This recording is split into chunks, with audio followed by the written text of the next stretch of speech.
नमस्कार, SBT news में आपका स्वागत है। पेश है 11 फरवरी शनिवार सुबह 6:15 राजस्थान की बड़ी खबरें। राजस्थान सीएम अशोक गहलोत ने बजट में नए जिले और संभाग को लेकर कोई घोषणा नहीं की।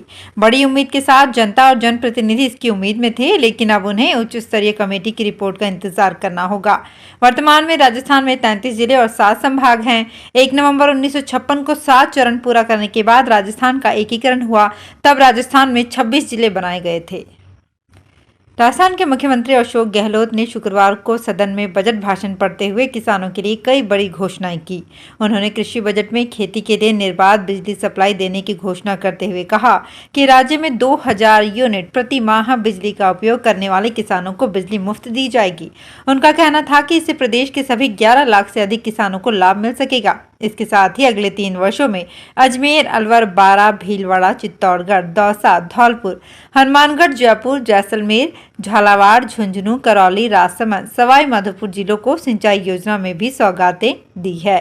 साथ ही राजस्थान क्रॉप प्रोडक्शन मिशन में 1 लाख किसानों को तारबंदी की स्कीम में लेने की भी घोषणा सीएम ने की है। राजस्थान के मुख्यमंत्री अशोक गहलोत ने अपनी सरकार के 5वें और अंतिम बजट में शुक्रवार को जमकर बम्पर घोषणाएं की और हर वर्ग को साधने का प्रयास किया। मुख्यमंत्री गहलोत ने कर्मचारी संगठनों और प्रदेश के 8 लाख कर्मचारियों को भी साधने का प्रयास करते हुए उनके लिए बड़ी घोषणाएं की है। मुख्यमंत्री अशोक गहलोत ने बोर्ड और निगम के कर्मचारियों को भी अब ओल्ड पेंशन स्कीम का लाभ देने की घोषणा की है। इसके साथ ही कर्मचारियों को पदोन्नति में भी 2 साल की छूट दी है। पहले कर्मचारियों को सिलेक्शन ग्रेड में डाल दिया गया था, लेकिन उसके बाद फिर से पदोन्नति 2 साल की छूट दी गई है। अब 3 साल के बाद ही कर्मचारी को पदोन्नति मिल सकेगी। जैसलमेर में शुद्ध के लिए युद्ध अभियान के तहत हेल्थ डिपार्टमेंट ने जेल का निरीक्षण किया। इस दौरान जिला कारागृह की राशन शाखा और रसोई का निरीक्षण किया। Food safety officer Praveen Chaudhary के नेतृत्व में टीम ने बंदियों को परोसे जाने वाली खाद्य सामग्री का निरीक्षण किया और उसका सैंपल लिया। इसी तरह उन्होंने शहर में गड़ीसर लेक से एक रेस्टोरेंट, किराना व्यापारी और कोल्ड ड्रिंक का भी निरीक्षण कर सैंपल लिया। सभी सैंपल जोधपुर स्थित लैब भेजे गए हैं। डूंगरपुर एसीबी की टीम ने सदर थाने की देवल पुलिस चौकी के इंचार्ज को रिश्वत लेते गिरफ्तार किया। एसीबी की टीम ने आरोपी हेड कांस्टेबल ईश्वर लाल खराड़ी को 6000 रुपए की रिश्वत लेते रंगे हाथों पकड़ा है। चौकी इंचार्ज ने पीड़ी से मारपीट के एक मामले में परिवार के युवकों को आरोपी नहीं बनाने, बाइक जब्त नहीं करने और मामले को हल्का करने की एवज में रिश्वत मांगी थी।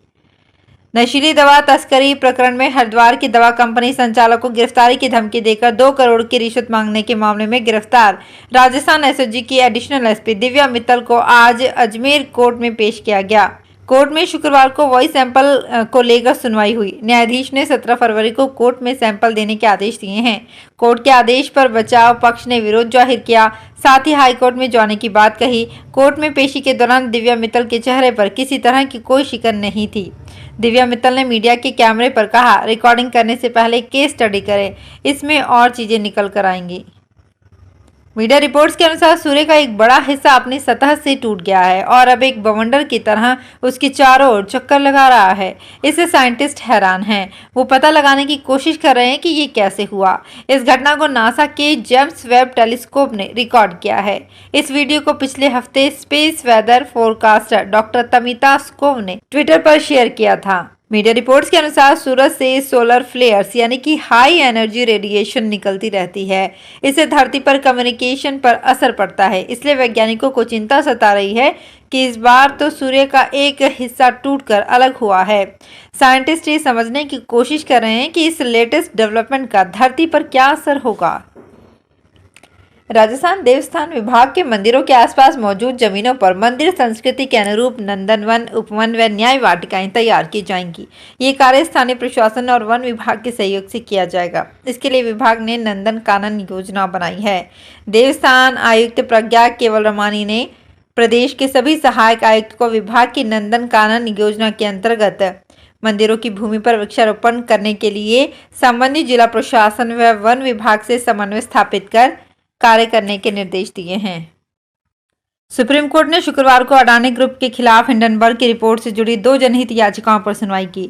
चीफ जस्टिस DY चंद्रचूड़ और जस्टिस PS नरसिम्हा और JB पारदीवाला की बेंच ने security exchange board of India से भविष्य में निवेशकों की सुरक्षा के लिए क्या उपाय किए जा सकते हैं, इसके सुझाव देने को कहा। एसबीआई की तरफ से पेश हुए सॉलिसिटर जनरल तुषार मेहता से कोर्ट ने कहा कि वे इस मामले पर सोमवार को पूरी जानकारी के साथ आए। एडवोकेट एमएल शर्मा और विशाल तिवारी ने ये जनहित याचिका दायर की है। याचिकाओं में दावा किया गया है कि हिंडनबर्ग ने शेयरों को शॉर्ट सेल किया, जिससे निवेशकों को भारी नुकसान हुआ।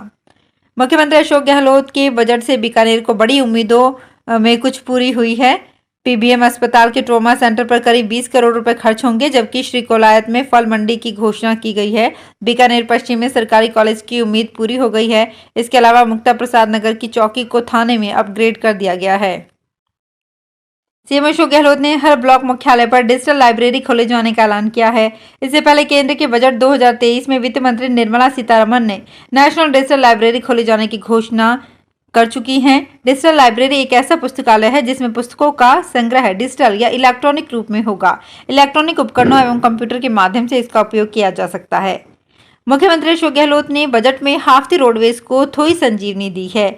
मुख्यमंत्री ने रोडवेज बेड़े में 1000 नई बसों को शामिल करने का ऐलान किया है। इसके अलावा जयपुर, जोधपुर, अजमेर और कोटा में निजी बसों के लिए राजस्थान सिटी ट्रांसपोर्ट कॉर्पोरेशन बनाने की घोषणा की है। उन्होंने कहा कि बढ़ते यातायात को देखते हुए प्रदेश में 2005 नए रूट के परमिट भी जारी किए जाएंगे। इन मार्गों पर राजस्थान सिटी ट्रांसपोर्ट के माध्यम से बसों की सुविधा मिल सकेगी। पंजाब क्रिकेट एसोसिएशन पर पंजाब के क्रिकेटर्स को तरजीह देने के बजाय बाहरी राज्यों के खिलाड़ियों को मौका देने के आरोप लगे हैं। कम आयु वर्ग से लेकर अंडर 19 टीम में शामिल खिलाड़ी भी बाहरी राज्यों से संबंध रखते हैं। यहां तक कि क्रिकेटर्स के फर्जी दस्तावेज तैयार किए जाते हैं और उसी आधार पर वे पंजाब के विभिन्न जिलों से खेलते हुए स्टेट टीम में शामिल हो रहे हैं। पीसीए की डॉक्यूमेंट्री जाँच प्रक्रिया में भी इस फर्जीवाड़े को नहीं पकड़ा जा रहा है।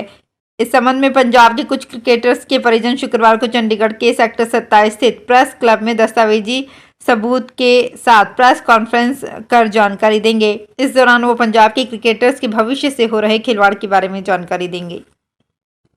मुख्यमंत्री अशोक गहलोत ने अपने बजट भाषण का अंत शायराना अंदाज में किया। इससे पहले उन्होंने सदन से विपक्ष को चैलेंज भी दे दिया। सीएम गहलोत ने बजट भाषण के अंत में कहा कि मेरा टारगेट 2028 है। आपको बता दें कि 2023 के अंत में राजस्थान में चुनाव होने हैं। उससे पहले ये बजट काफी अहम माना जा रहा था। बजट में युवाओं, महिलाओं, बच्चों और किसानों को लेकर कई घोषणाएं की गई। प्रधानमंत्री मोदी शुक्रवार को मुंबई के छत्रपति शिवाजी महाराज टर्मिनस से 2 नई वंदे भारत ट्रेनों को हरी झंडी दिखाई। ये ट्रेनें मुंबई से साईनगर, शिरडी और मुंबई सोलापुर के लिए चलाई जाएंगी। इसके बाद महाराष्ट्र में वंदे भारत ट्रेनों की संख्या 4 हो जाएगी।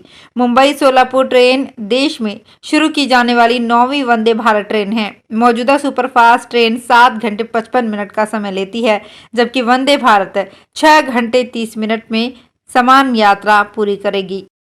तो फिलहाल इस बुलेटिन में इतना ही। फिर हाजिर होंगे कुछ और बड़ी खबरों के साथ।